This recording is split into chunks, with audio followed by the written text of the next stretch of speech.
व्यवस्था मिल जाए। हां कि बुझाला कि और की भाई एकरा डबलो दे के बोलो यह सो कहीं जा ध्यान की लेकिन ये जा अपन प्रेम मिलल ई सब हकीकत कहते हैं। तो एजा अइला के बाद हम केना लागल है कि जब लोग समझता कि ना भाई कोई गैर हो। हां तीनों कलाकार के बराबर सम्मान के परिवार से पूरा फैमिली द्वारा मिलल है। घर के माता बहन बेटी लोग के हाथ से पुरस्कार मिलल। मन आनंदित हो गई। बाकी ये बात कि जब करता निमन बारे तब गौनाइयो निमने होके के चाहे। जब करता निमने बा अबे से बोका आई बड़े तो कुमार सनु अच्छा मान ली हम साज समझिए टाइटे रखे हमारे बेवकूफी वाला काम हो जाए। प्रदुमन जी के दल बल ठीके बजावे इहे बैंड फेरे वाला काम कर दे। गुड्डू हलचल जी के टीम लोग ठीके बजावे ये बुझाए के मौआ गइले। ये भाई तो दुल्हा समझिया चाहे बरतिया टाइटे रह के का करी जब दुल्हे मौग निकल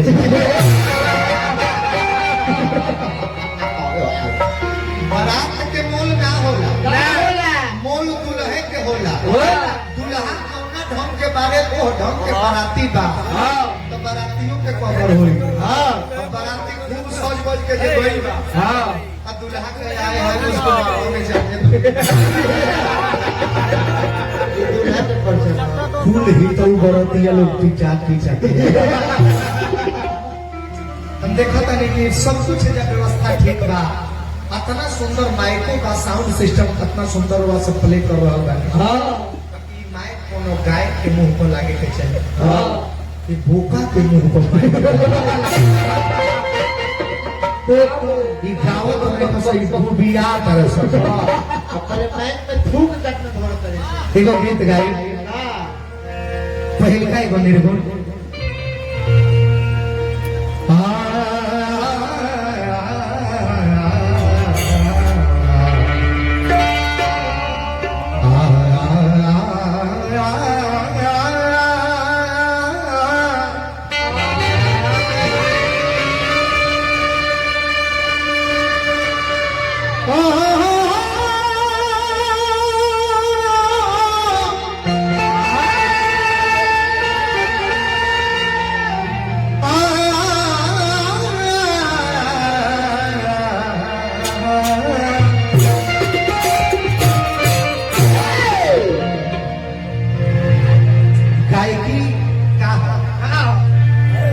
प्रदुमन जी तू हूँ बवला बाकी हम देखने के मधुरता ना निकल रूढ़ आवाज निकल गाय के मतलब गावे तो आवाज से ओकरा मधु छुए रस छुए तू हूँ गावता ऊपर चढ़ता लेकिन बुझाता कि सुअर हलाल कल जाता पता ही ना तेरा अंतरिक्ष में भ्रमण करे लगता।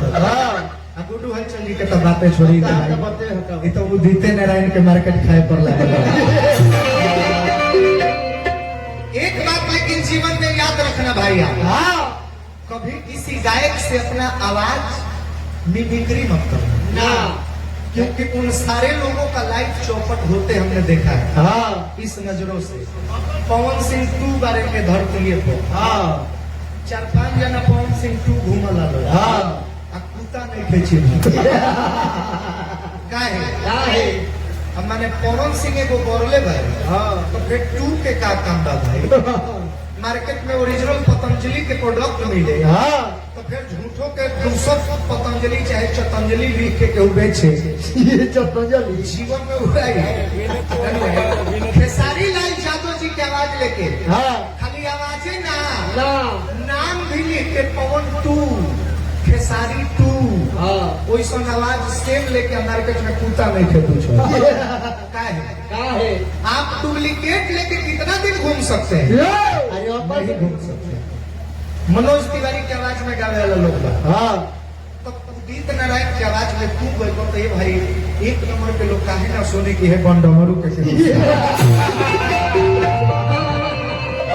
उदित नारायण का गाना गाने से मैं मना नहीं कर रहा लेकिन आप अपने छवि को दर्शाइए। हाँ। गाना उनका हो, ओ। मैं गाना गाता हूँ गायत्री बाबा का, हाँ। भरत शर्मा के गावे हैं, हाँ। तो हम भरत शर्मा के आवाज में काहे गए भाई? काहे? वही चीज के हम अपना अंदाज में गाए, हाँ। तो अब हमारा रास्ता बनी। पवन सिंह के गाना गाए तो उनका आवाज में मिलावट ना चाहो, हाँ। हम सोचब कि उनको से अलग होते। हाँ। खेसारी जी के गाना गाए, हाँ। तो हम चाहब कि उनको से अलग होते, गाना उहे रहे, अपन लिख लगाबो। बाकी उनकर आवाज से जब तुलना करे लगो, हाँ। तो फिर गड़बड़ हो जाए। आ तू बोल। सबका अलग अलग अंदाज है। आप बोले हैं गुड्डू हलचल जी कि हम लोग भोजपुरी का गायक हैं, हाँ हिंदी गाबो। हिंदी छाता तारा लोग तू लोग, ई तो बोला में बेला। तो सुना हिंदी का हम पहले ही तारा नहीं थे बोला, अरे लोकल ब्याज भोजपुरी तो हमने के